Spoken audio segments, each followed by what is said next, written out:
welcome to Deep Mountain Security. In this brief overview video, I want to give you a synopsis of everything that we want to cover here. So, to start with, we want to cover topics for both professionals and consumers alike. From the consumer end, we're going to cover topics such as keeping yourself safe from phishing scams, credit card fraud, and many other things that consumers face. We'll even cover more in-depth topics for advanced consumers, such as malware detection on your computer and how to remove that malware or viruses when you find it. So that's the basics for our consumer end. On the professional end, we're going to cover more in-depth security topics such as penetration testing, malware reverse engineering, and other more advanced topics such as password resets and maybe utilizing some more tools like Kali, Nmap, Burp Suite, etc. and to help you grow your career as a professional.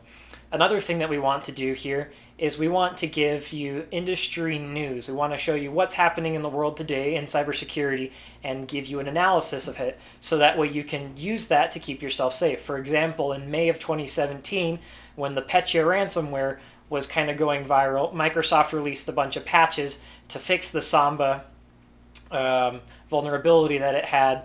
And so that Samba update was really critical to protect you from this ransomware. In case it somehow got into your corporate networks or even your home network, that's not something you want because ransomware is bad stuff. So with industry news and updates, we're going to help you stay safe and secure from current threats.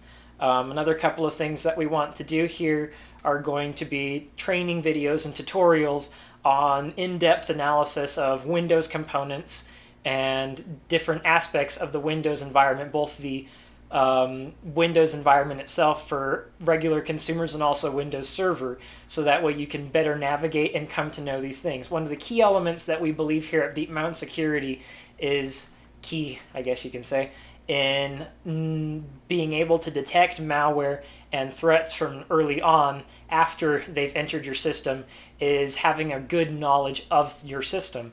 When you know how your system runs, what keeps it going, what a good healthy system looks like, then you'll be able to detect and see when things aren't running like they should be, and that can trigger some red flags, and then you can start doing a more in-depth analysis of your system.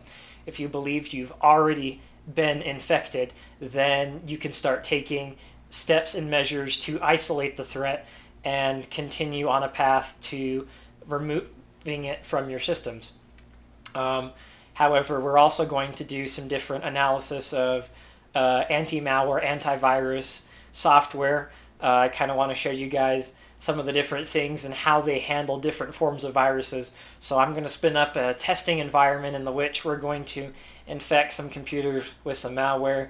And I don't recommend you try this at home because when you're playing around with viruses and malware, you have to know how they work. For example, I probably won't cover very many network-based viruses because network-based viruses, they like to travel through the network, which can be hard to secure in a virtual environment. We might get around to a couple of those. I'll have to set up an isolated network, in which case I won't be doing a screencast or a screenshots of the virus. Instead, you'll actually be seeing the camera recording the screen, which isn't as great a quality, but hopefully our quality of videos will improve with time. Another couple of things we want to cover is just every aspect of security. So we're going to cover topics from social engineering, both how to do it and how to prevent yourself from being used in a social engineering attempt, as well as physical security, and why all these different aspects of security are so important.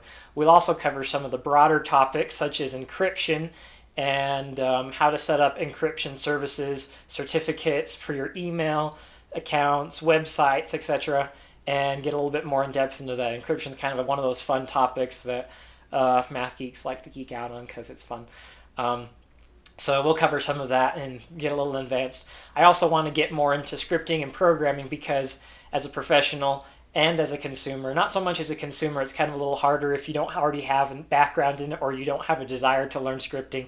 But I believe that building your own tools and scripts to help you stay safe, protect yourself, identify threats, and defend yourself against threats when you do find them is key and very helpful because there's a lot of tools out there. Some of them I trust more than others, but overall, I really believe that if you're able to know your system well enough that you can create scripts and programs and functions and all other kinds of things, then you're going to be way better off. So we'll probably do a lot of work with Python and PowerShell. I gotta tell you, I love PowerShell, so we're going to do quite a bit of that, I believe, when we get to scripting. And we'll just cover a wide variety of topics. I'll probably also show you how I'm setting up my virtual environment, so those of you professionals who want to do more extensive testing and playing around with these kinds of tools and technologies, you'll be able to know how to set up an environment on the cheap and do it without having to spend or invest too much money. I want to cover a lot of industry standards, industry tools, and present you with industry best practices for you guys, just so that way you can better protect yourselves, because security is always a changing aspect. It hasn't been around for too long, and so it's a very, very valuable market right now. There's an estimated 2-something million job openings in the next 4 years because there will not be enough people to fulfill those job openings. I'm telling you now, cybersecurity is key in today's environment and today's technology. Everything, technologies everywhere. For example, IoT devices. That's another topic I'd like to cover one of these days, is IoT devices, because $15 from China, you can pick up a little device that you plug into your wall or your fridge or whatever. Maybe more expensive on the fridge, but you can plug these devices in. They've got Wi-Fi enabled. You can play with apps and stuff like that. And not all of these are necessarily secure. They might open up holes or vulnerabilities in your home network. Reminds me, one other thing I want to cover is terminology. Sometimes people know what they want to do or know what they want to know, but they don't know what to call it. For example, a lot of people, that little box that gives you Wi-Fi in your house, they like to call it a router. Technically speaking, that does no routing at all. That's a whole topic for another video. It's actually an access point, so you'll hear me call it an access point all the time. But I'll do a whole video on that, so that way you can better understand why it's an access point and not a router, because it does no routing. So I want to provide you guys with the most up-to-date information as possible, and I want to have a good time of it. This is just a fun project for me. I'm currently a student attending university, studying computers and specifically cybersecurity. That's what I plan on spending my life doing, is cybersecurity and teaching others how to be more secure, because honestly, we don't have enough of that today, and we don't have enough people that know how to be secure, which is why you hear about hackers that get access to all kinds of data. Just look at the Experian breach in the last little while, and half of America's social security numbers were compromised, and that's never a good thing.